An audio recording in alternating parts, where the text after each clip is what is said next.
If you're trading gold, then you're probably swinging and making money every day. But gold's been in this consolidation phase today. My buddy kept asking me, he's like, is it time to go long on gold yet? I was like, yeah, I mean, it is, but just be patient. It'll go up higher. Yeah, it was time back in December of 23 to get long gold. That's right.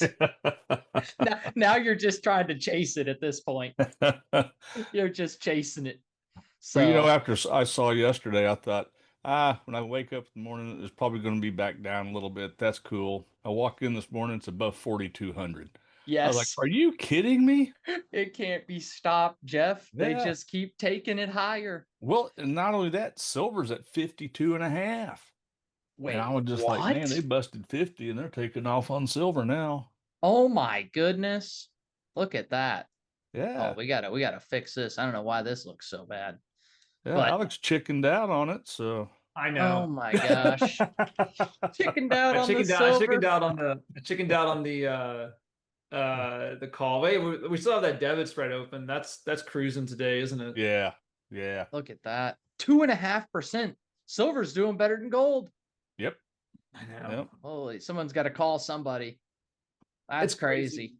crazy. This has been a wild day, honestly. I don't know, like this has been. I mean, this is great if you're a SPY day trader, SPX day trader. This has been great.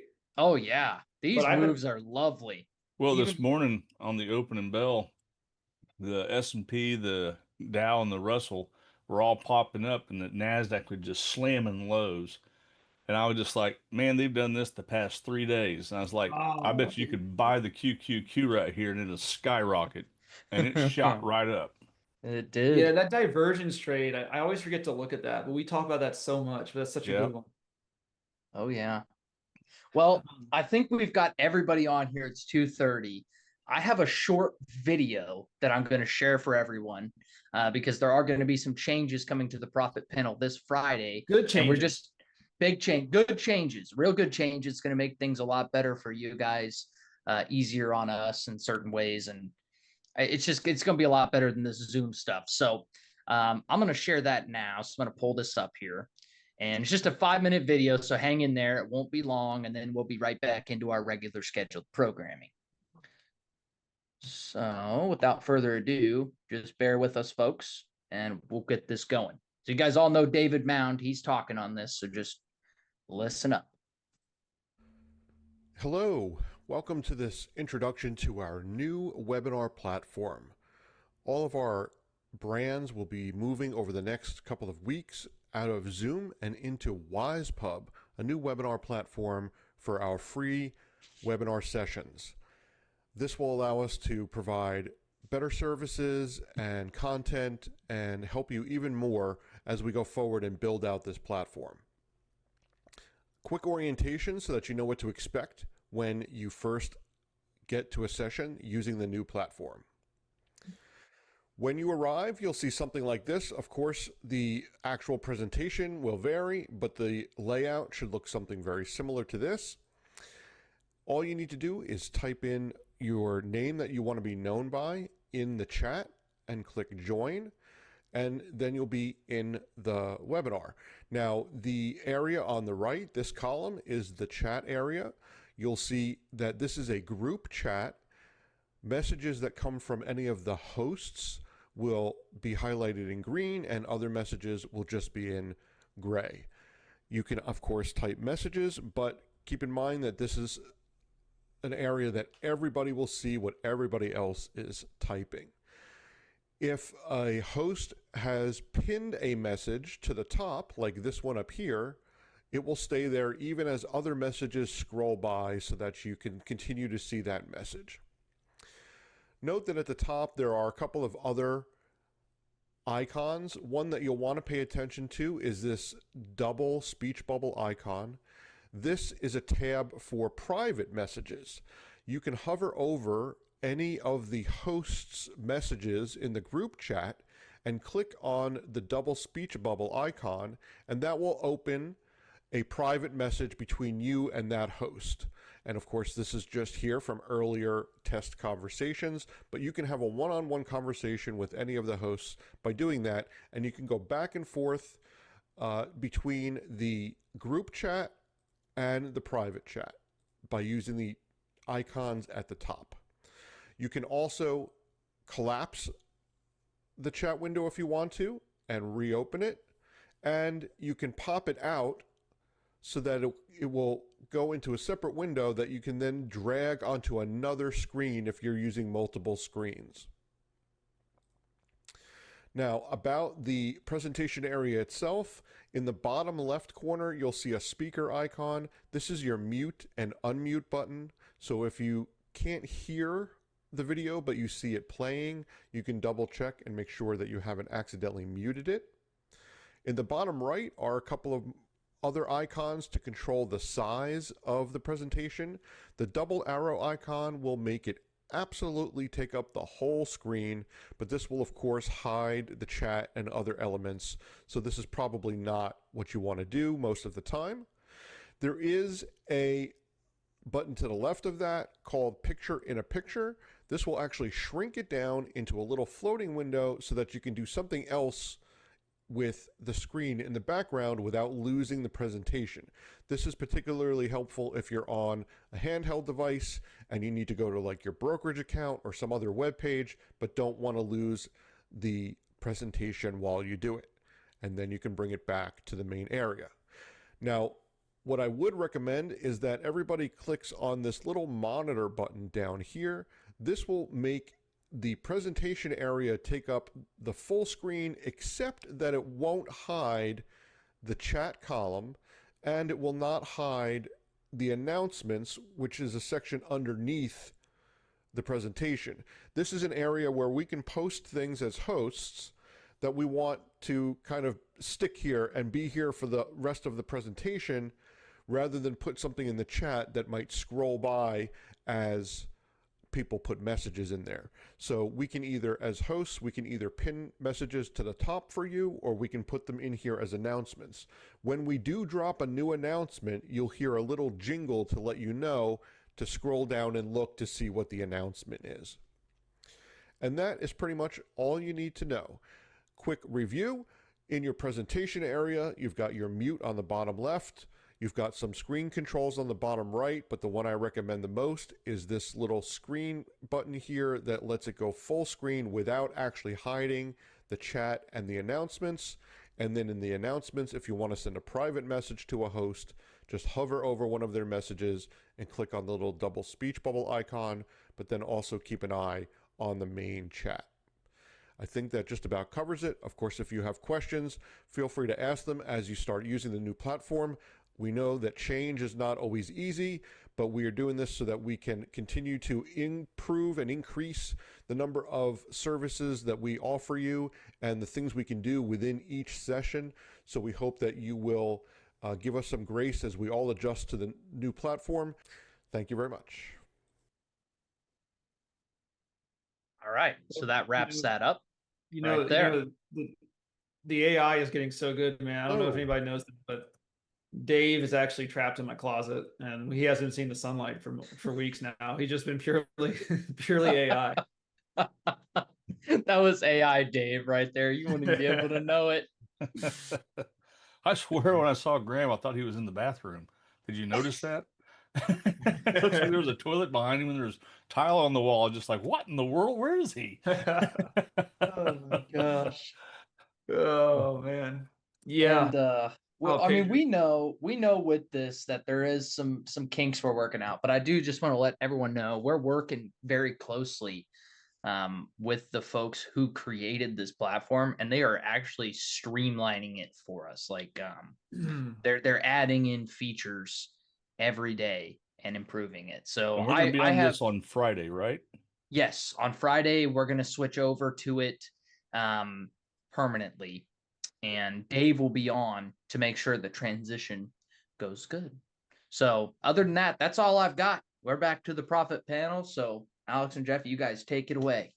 Yes, sir. Well, look, folks, update on positions. If you're in Telegram, we closed out Unity. We closed out, what was that 4% we did today? I forget. We got like a 16% on Unity. We got like a 4% on, oh man, so many tickers. What was it? Cores.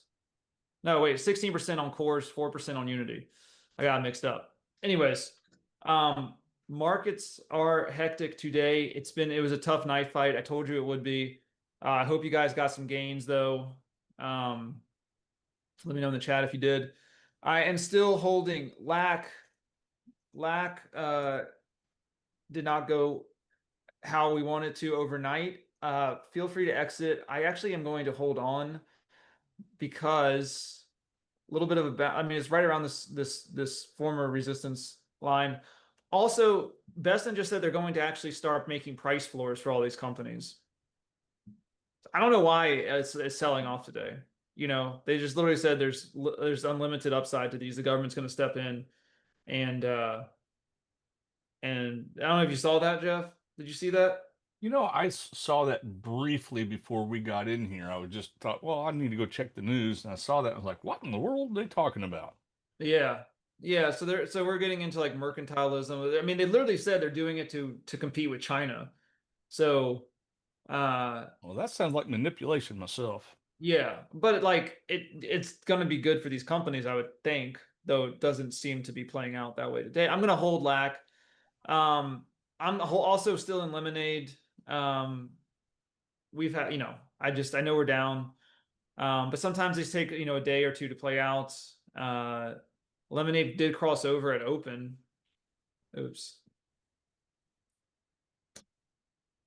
Did cross over the former resistance line. I know it's a big sell-off, but again, we don't need it really to recover all the way up here. We just need it to kind of recover like right here tomorrow.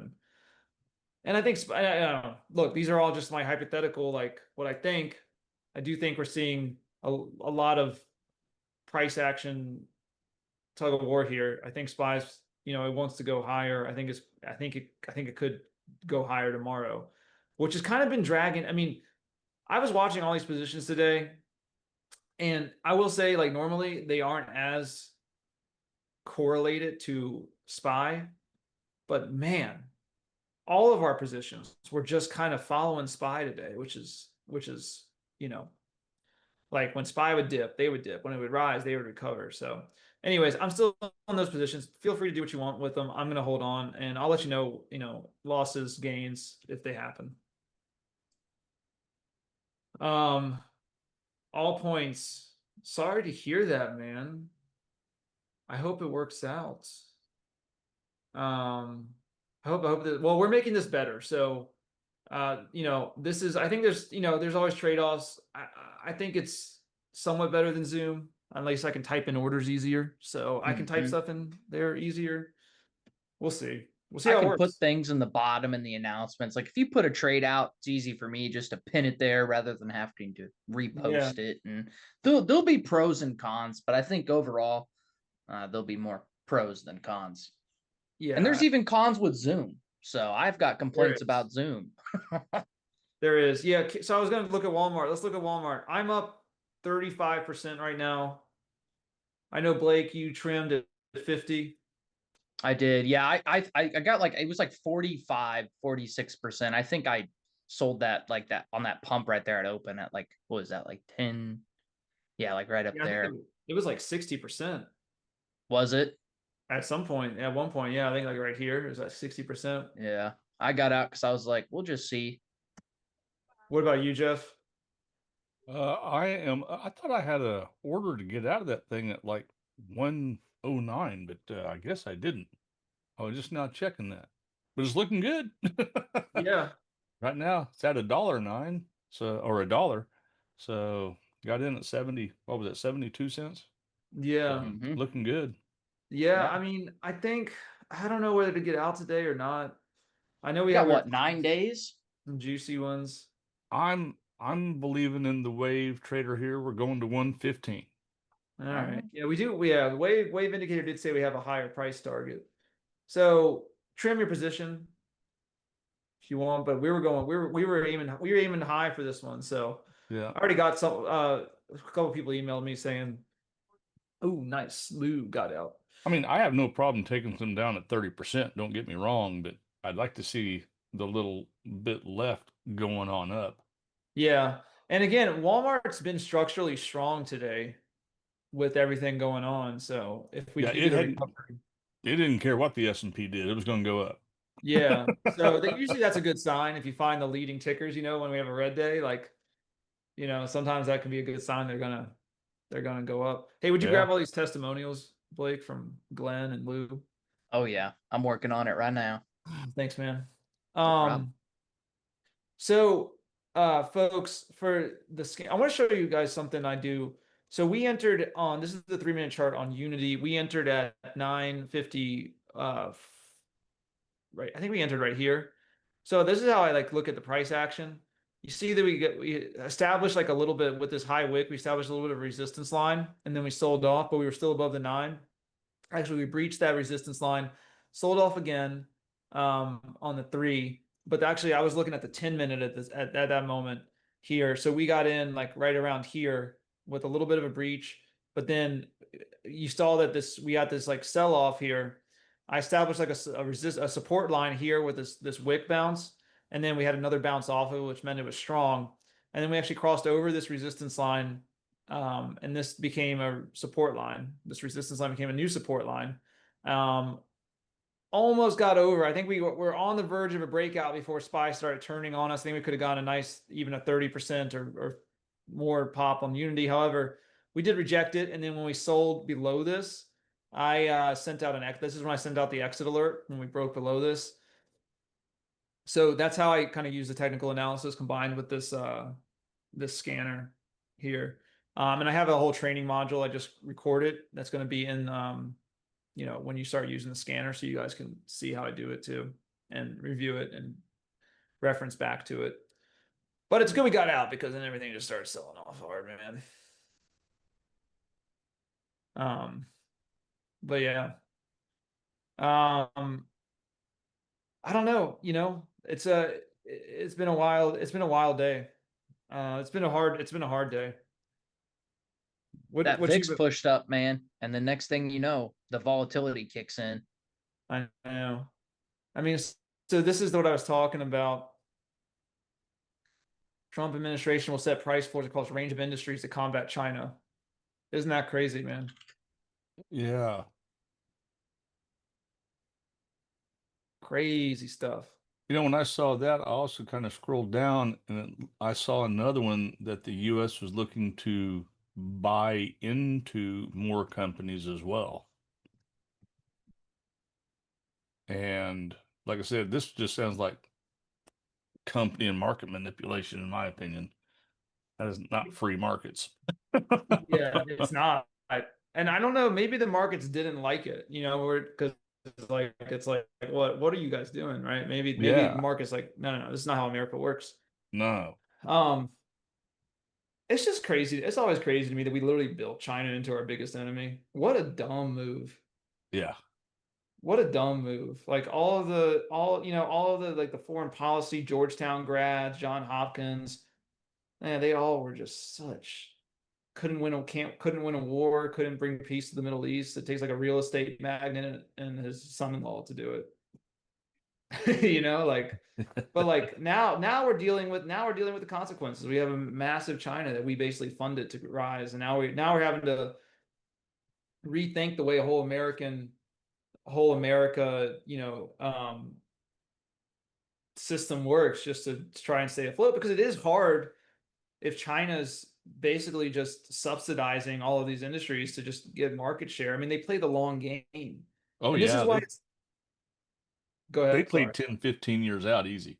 Yeah, and that's how do you compete with that when you are beholden to midterms every 2 years, beholden to a presidential change every 4 years. Every 4 years, and it's like, well, they can just wait us out. Yeah, that's right. We'll change.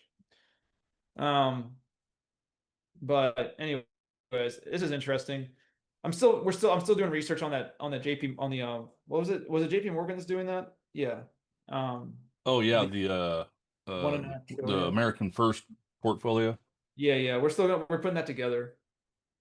Yeah, Lou, why do we let them buy all this land?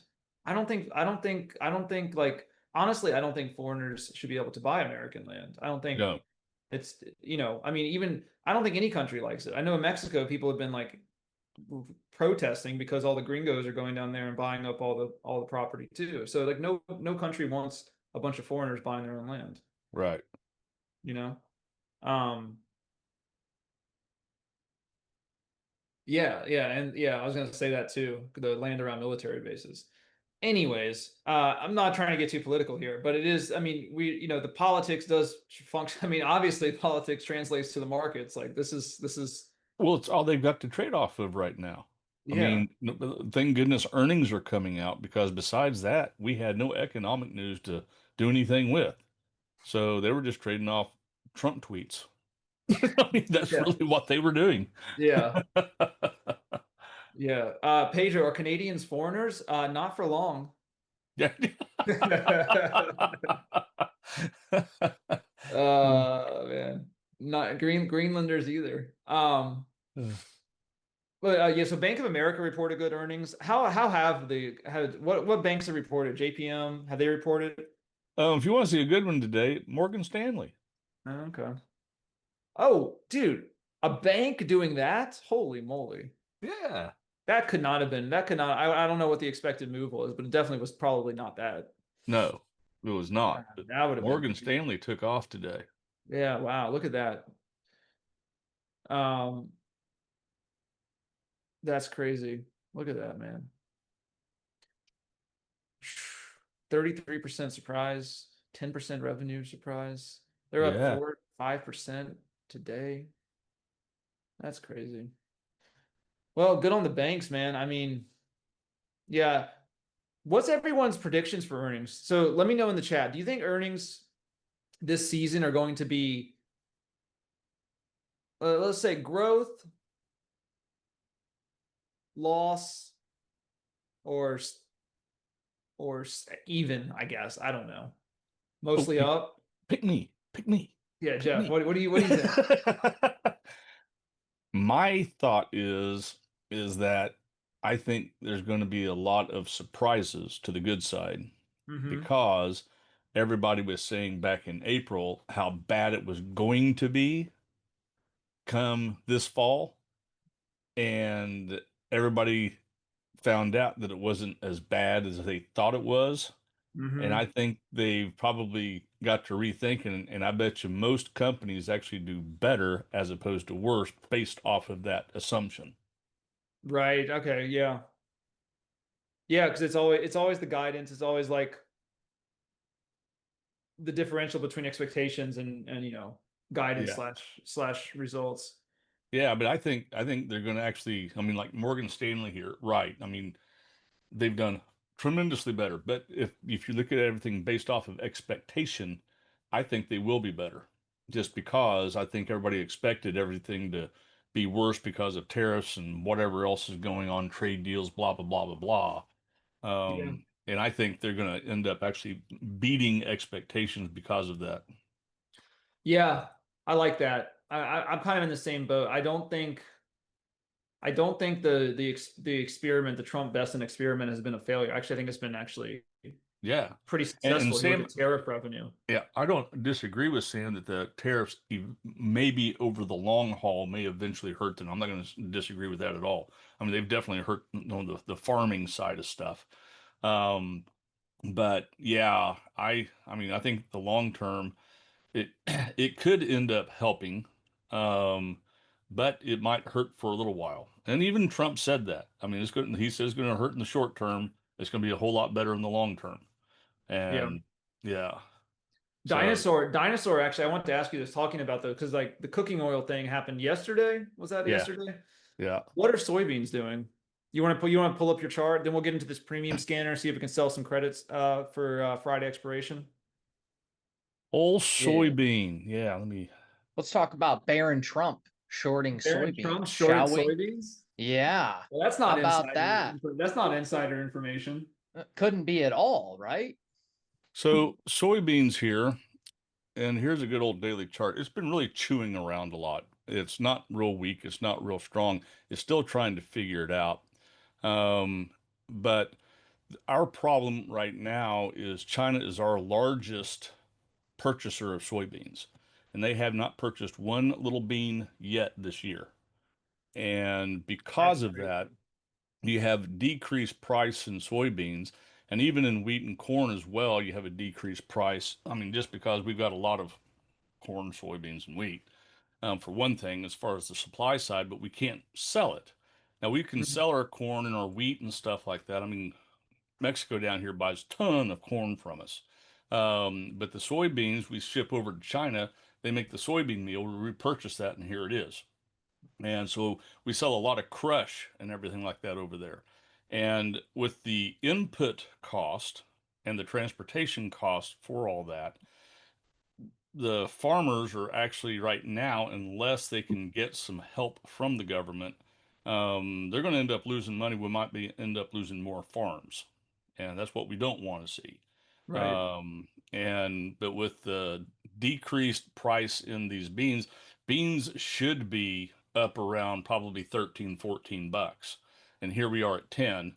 Um, and that's what's really killing them, just because the large, huge price in fertilizer, if you know what they call inputs, the fertilizers and the insecticides and blah blah blah blah blah. So those are very, very expensive. And if they break even, I'm sure they'll be jumping up and down and screaming and yelling and saying yay. But I think most of them are going to have a net loss just because they can't sell them. And that's why Trump earlier came out and said, hey, we're going to make no E15 ethanol now. Well, that was just to help the grain people so they could, go to the refineries. Problem is, we don't have any refineries. I mean, Yeah. we do have Yeah. some. Don't get me wrong, We but have like, dadgum. I how we mean, have it? Is it 12?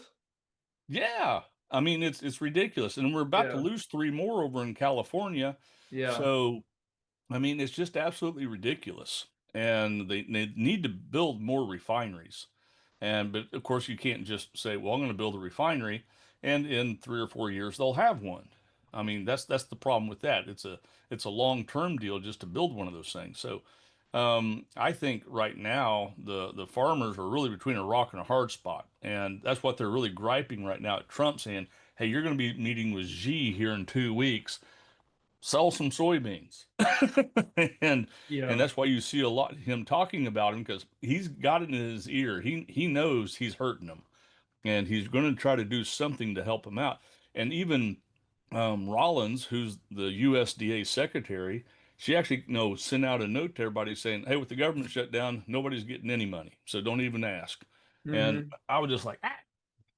So, but yeah, I think they're really getting hurt on this. And they knew they would. I mean, you go back to 2018, it slammed them back then too.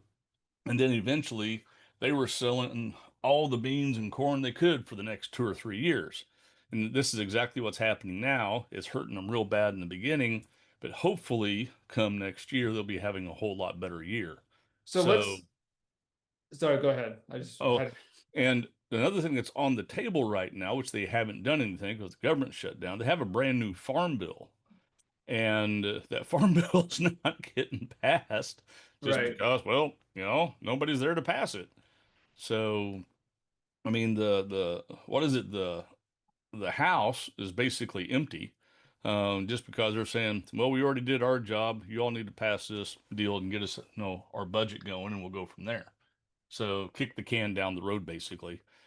And I think that's the biggest deal right now is, and not only that, you look at what Brazil's doing and what Argentina's doing, China's going to them for their soybeans just to thump us. And that's how they're really hurting us, is on the agricultural side. Everything else, no big deal. I mean, you still go on Amazon, buy stuff from China. I Yeah. mean, and so there's no problem with that, but they're not purchasing our stuff. And that's what Trump's really up in arms about. Well, you bring up a couple good points, and I think that we should keep all this in mind because when is that summit between Trump and Xi? It's in South Korea in like 2 weeks. All right, so we have 2 weeks, and I'm like, I think what we're seeing here is probably both sides playing hardball, throwing up the gauntlet. They can walk it back down during the meeting, say we've come to an agreement, but you have to come to the table with some bargaining chips, right? Mm-hmm.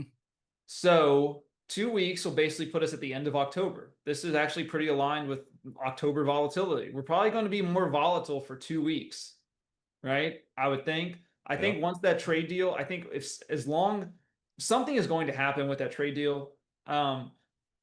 China and Yeah. America are too big not to work together. It's both. It's Well, very hard to decouple each other. and I think that's why you're not seeing beans down below 950 or 980 or whatever it is, just because they still have hope out there that it's Mhm. going to be okay, but they just have to hang on for a while. I mean, I know Skip is real big into the farming and stuff like that. We've chatted quite a few times Oh, nice. in these rooms. So Dinosaur. I love his insights. He's real smart. So and there's some stuff I miss just because that's I do other things as well. But I mean, he's really good on it. And but yeah, I mean there are a lot of things. I mean, my wife actually got after me last night. She goes, "You are so sympathetic to the farmers," and I was just like, "Well, I came from Oklahoma. What do you expect? Right, I mean, I right. was born and raised on a frickin' farm, so I Yeah. am sympathetic to them." But I mean, it is. I mean, it's a trade deal. He's going to have to work it out, and they're going to have to sweat bullets until he does. Yeah. Yeah, that's how it goes, you know. I would love to be a farmer. I want to get a homestead in Appalachia one day, man. Just have sheep and go back to my Yeoman Appalachia Stanley roots, There just you go. There you herding go. pigs. Well, Um, I mean, that's one thing that's really funny is, I mean, I don't know how much kudzu is around where you are. dude, a ton, man. It's Oh, crazy. I don't even know what the ecosystem looked like without kudzu. It would the have been the easiest way to get rid of it, if you want to know, is goats and cows. really, they eat it. They Oh yeah, love that's it, and right. I've and heard it's of cows eating. it's full of nutrition and everything. They just Mhm. will eat that stuff like crazy. Yeah. And but of course, and I'll agree with that, Chris. Goats will eat anything, but I mean they will just devour that stuff. And what's great is they'll eat the whole thing all the way down to the root, and it's all gone. It's all And of gone. course, next year you have a brand new crop, right? So I mean you can feed a lot of goats and cows off kudzu. That's good to know. I'm Yeah. gonna add that to my homestead planning list. Yeah. Um, I have a list I'm running of all the things I'll need eventually. I like to think about it. Yeah. Get all the hydroponics equipment, get some chickens. Yeah. Um, There you go. yeah, so Chris is saying Clarkson's farm, not to divert too much from the markets. If you ever listen to Joel Salatin from Polyface Farms, he's actually in Virginia. I buy food from him occasionally at the farmers markets, but he's actually really interesting. He does regenerative, agriculture. So it's really Yeah. cool. Oh, Carolyn, Um, I'm not saying to plant kudzu. Don't get me wrong. It is yeah, the nastiest stuff. I mean, you can't hardly get rid of it because most people don't have no goats and cows. So, I mean, it is a very invasive plant, but they yeah. do tame it down real well. Dude, I've been spending my weekends pulling up stilt grass, which is also from China. It's all over the place too. It's like this invasive thing. But it just like chokes the ecosystem. Yeah. Um, so yeah, well, I'll put in Joel Salatin. I don't know if he's on a bunch of podcasts. He's done the podcast rounds. Joel Salatin, Polyface Farms. If you are interested in it, go and look at this guy. Very very smart. So let's go. So I have to head out here at 3:25 or so. I did want to get to, today is and we have a lot of new faces. So welcome everyone, all the new people. Welcome all the veteran profit panel viewers. Welcome back. Can I grab the screen from you, Geof? Oh yeah. Yeah. So on Wednesdays we do our weekly credit spreads. So we're selling premium on Wednesday, trying to collect it all, or a portion of it at least, by Friday, 2 days. So let's go ahead. Is this right? Yep. I have this little I call it the super premium scanner. Um, okay. Okay, cool. Thanks for answering that, Blake. Let's go ahead and pull this puppy up. Look at some of these tickers. Not gonna maybe NVIDIA. I don't know. SMR. How's SMR doing today? So this is my super premium scanner. I'll show you what it is. beta of 1.2. The reason I do beta of 1. Is there a big rally? Are we rallying? We're Where's trying SPY? to rally. We Where's bottomed SPY? out, but we're trying to push higher, but we're hitting on the opening range, the low of it, so we could reject here. Woo woo. All right. Yeah. Jimmy, we're also swinging lemonade, I think, unless it spikes for us hard and then towards close here, which we're gonna swing it. Okay, so what was I talking about? Oh yeah, the premium, super premium scanner, beta 1.2. That basically is like, if the market moves up 1%, this is going to move up 1.2%. It's a little more volatile than the market, but we get better premium for it. Market cap, I'm not looking for small caps. I'm not looking for, well, I guess these are small caps. I'm not looking for tiny caps. I'm not looking for penny stocks. Close, I want to be above a certain price because that'll make it easier to get the options. Implied volatility, again, just trying to harvest the most premium. So you have an implied volatility of 80%. yeah, That says? Oh, yeah. cool. Okay, wow. Yeah. But like, I use it just for premium. We look at the trend, because if it's going crazy, we're not going to enter it. Right. Like I make sure, like, we look for then we layer this over on top of the trend and see if it's sexy. I guess let's look at NVIDIA. You had AMD on there too. I did, yeah. So this is the problem though with this is like we could bank, like what's the, I'm gonna take the premium scanner away from the screen just because I have to close it out here, but I still have it open on my platform. Let me see. The problem with NVIDIA is like it's not in a good trend because you see us dipping below the 50 here. We can just pull up one chart for these as we go through them, so everybody can see them. NVIDIA, pretty big rejection actually. 17th October. I wonder if we could actually sell something decent at 177. I doubt it, but actually we might be able to. So we go to 17. Let's go. We could probably go to 175. Sell vertical put. Oh no, let's buy. I don't want to buy. I want to sell. Sell, sell, sell, ladies and gentlemen. Sell. Name of the game on Wednesdays. So if I'm looking at this, so if you look at the 170, wow, actually. Dang, that's pretty crazy. So 175, 172 and a half.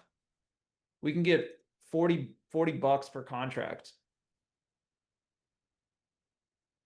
Yeah, right, roughly right there. Selling a put spread on it. What can you get for a 170, 167 half? That would be 15 bucks. Let's see.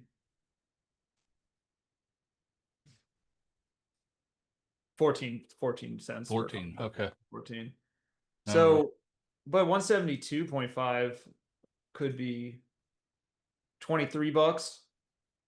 So basically we would need the price to stay above this by Friday.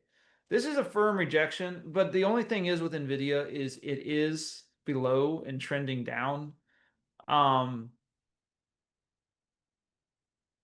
You kind of have a resistance line on these. If you don't look at the wick, you kind of look at the body, you have a resistance line. Sorry, a support line. I always mix up support and resistance, man. Well, eventually I'll get it. You have a sort of a support line there. Now, if it falls through, it could hit hard. So I don't hate this NVIDIA trade, but I will say just because it is not trending super, super great. If we do it, I probably think what Geof his instincts were going lower. I think this 172 and a half, 175. I mean, I guess it could hit there by Friday, but it seems highly unlikely. What do you think? Look at AMD, see what it does. Yeah, let's look at AMD. Well, so NVIDIA on the watch list. Yes, I'll agree with that. Ooh, actually, this is wow, dude. AMD's crushing NVIDIA. Yeah. Woohoo! Same industry, different dog. Yeah. Okay, Vladdy, we'll look at Meta too. I think it's on the scanner. So what should we? So we're gonna go. Where are we at? 237. Could we get? Yeah, I mean, I'd be looking at like a 215, 212.5 or something. I don't. I think we're only gonna get like $8 for that. Uh, Wait, no, wait, wait a second. That's not a spread. Yeah, 8 cents. um, Let's see. What if we can maybe go a little closer to the money though? What we are we got at? 220. right 222.17.5. That's 18, 17, 222.17.5. Oh wait, I had the wrong strikes. $17, 220, 217. Right. Or what's the 222, 220? That one's $24. What was NVIDIA again? 40 something? 222.5, 220 is at $24. That's 24. 10%. Yeah. 10% yield. Yeah. What's max risk? Be a, what is that? 227. 1 to 10. 225 Yeah, 225. So we would need AMD to stay below 222, 250. above. Starts above. Yeah. 220, 250. So right there. That's what we're doing, yeah. Yeah, right there. That's our line in the sand. And then was it 220? Close enough. Yeah. All right. Well, let's do this one. I think I don't hate NVIDIA either. Maybe we'll just do both of them. Wait, let's look at Meta first. We did because Vladdy's the most prestigious member of the profit panel. Before we get AMD and NVIDIA. Oh, I don't know about Meta. It is looking solid, but it's wavering. I don't know. We can look at the premiums here.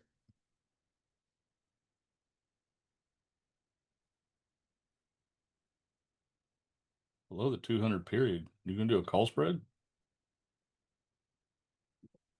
That's the thing is that it could go either way. Like if we pop tomorrow, we could see a surge, but it also Right. I don't like yeah that one at all. yeah okay all right just spoken no Meta, sorry about it. I mean, I can handle NVIDIA and AMD, but I don't know. I wouldn't trust that one. Yeah, let me just see if there's let me see if there's any other scans that might. I mean, honestly, I do see one here. Ooh, Bank of America. I don't know. Let's see if there's anything good on Bank of America. Just because it's soaring, man. Hey, you don't have to go that far out. No, that's actually not that great. Oh, 52. So you'd have to basically sell a 51 for it to be anywhere close. You can sell 51.5 and get 15. Yeah. Oh, 10. Nah, I like this NVIDIA and Costco isn't. I don't know. We can look at Costco. What's up? Let's look. Let's see if they got. I'm doing put spread. I'm doing put spreads on. We're doing put spreads today on the predication that I think that the markets will recover into the end of the week. That's why we're doing put spreads. I'm more cautious, especially since I think we're still structurally bullish in the market. I'm more cautious to do call spreads right now for a pop. We've had some big red candles on Friday. We had another red candle today. So, but we can look at Costco. Let's see. We can sell the 947. Let's go a little lower than that. Actually, this could be pretty decent.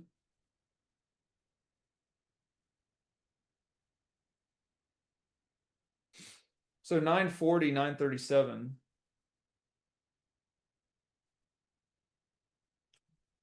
What do you, yay or nay on this one, Jeff? 940, 937, get 35 cents per contract. Yeah, I was just kind of playing with the numbers on this one. Where are we at? 955? 955. So that would be what's that percentage drop? Let's see. Let's see. Hold on. 930. That'd be a 2% correction by the end of the 2% drop. I don't know if you can call it individual stocks corrections. 2% drop by the end of the week. Yeah. Or we could go farther out of the money and just be more secure. Well, the 937 and a half, 935 is at 23 cents. Yeah. So that would be, That's 10 again, 10 well, it's at 25 cents. Again, that's 10%. And yeah, that puts us $20 out of the money. I like that one. Yeah. I like that like one that. a lot better. Yeah. I'm liking that a lot. All right, so we'll come back. We'll look at what was it? 937, 937 and a half. We will 937 half, 935.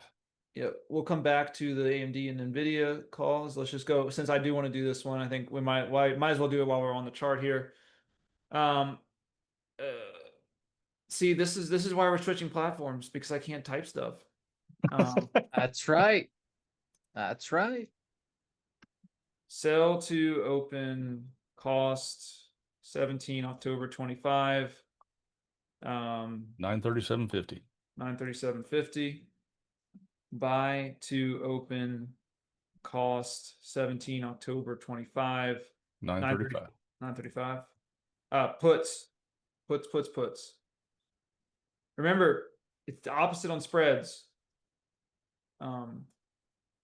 Puts mean you want the stock to go up. All right, so let's see. That's the contract, folks. Get it teed up. Let me know when y'all are buying. I'll get in after you guys and gals.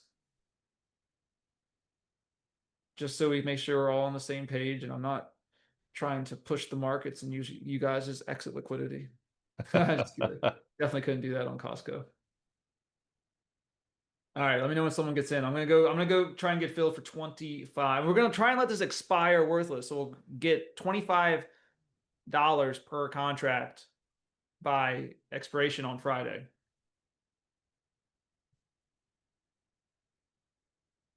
All right, Pete got it, so I'm gonna go ahead and open mine too. Oh, it already. Oh, okay, I got filled at 24. See, Pete. Pete just used you as exit liquidity. I know. Dang it, Pete. All right, got filled at 24. No, I wish they'd let us do like 24 and a half or something like that. I know, man. They should, because they are priced in those increments. You see it in the chain, like when you're monitoring your position, they do price them like that, but you can't actually get into it. Now you owe me, Pete. You got in a better price. With credit spreads, you want to be higher. The higher, the better. That makes you making more premium. So I got in. I'm gonna have, I can only make $24 on this trade. You can make 25. So you owe me. JK. Checks in the mail for one penny. All right. I'll be waiting. Okay, so back to AMD. All right, let's go back to this. Make sure just look at it one more time. We were doing the 222.50. Did I just get filled? Okay, I just got filled at 24. Nice. Oh, Chris got in at 25 too. Yeah. So we get another 25. I'm at 24 for this one. Yeah, I mean, man, AMD has just been so strong. I think we should do this one. I mean, look how big this green candle is. Yeah. Is that the 22 and a half, 20? Yeah. Okay. Yeah. So I'm going to type this one in. Okay. Risk to reward is, it's about that. 9 to 1 risk to reward. But the thing is they're higher probability trades. So if you were doing like a 20% chance of probability and you were doing a 9 to 1 risk to reward, that's really bad. If you're doing like this would have I'll show you this, real quick. I'll show you kind of what you can look at. Again, I do recommend you guys, everyone gets option strat. Blake, we're on AMD now, not Costco. Oh, I'm behind. I'm sorry. Okay. Bull put spread. So look at this. If we're looking at AMD and we're doing the 1017s on this, and we're doing 222 and a half and 220. Right. So 222 and a half, 220. So look at this. Our probability of profit's 88%. Now this is not a guarantee, right? It could still move against us, especially if any tweets happen. But this is why, like with credit spreads, the risk is always higher than the reward. But you should be taking higher probability trades with this. So I'm just gonna do this order here for everyone. AMD 17 October, and we're doing the sell to open the 225 222.5. Oop. And the 220 puts. There you go.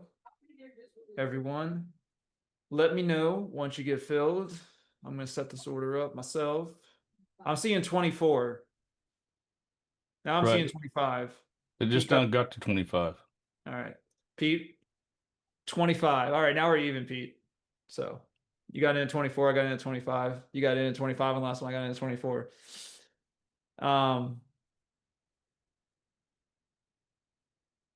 But yeah, you do have to have margin to do these spreads.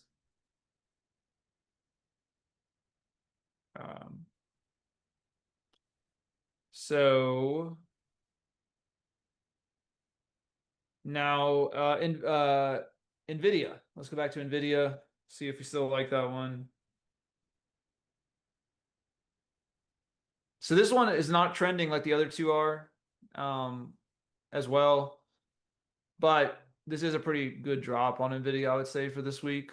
So especially for 2 days. So we're going to go ahead at 172.50, 170, 170. NVDA. Something's at 23, 22. NVDA. What did I say? 172.50, 172.50, and 170. All right, Pete's in AMD. Yep. All right, let me go ahead and to NVIDIA. I'll open that. Hopefully it hasn't moved too much. So 172.50, 170. I'm at 23. Pete got 23. I got 23. I have not. I just got filled. All right, cool. All right, so we'll update those tomorrow, and Friday. Hopefully, they'll all work out, and we'll reevaluate though. Awesome. So I'm gonna run. Jeff's got something really cool to kick off with all y'all. You do.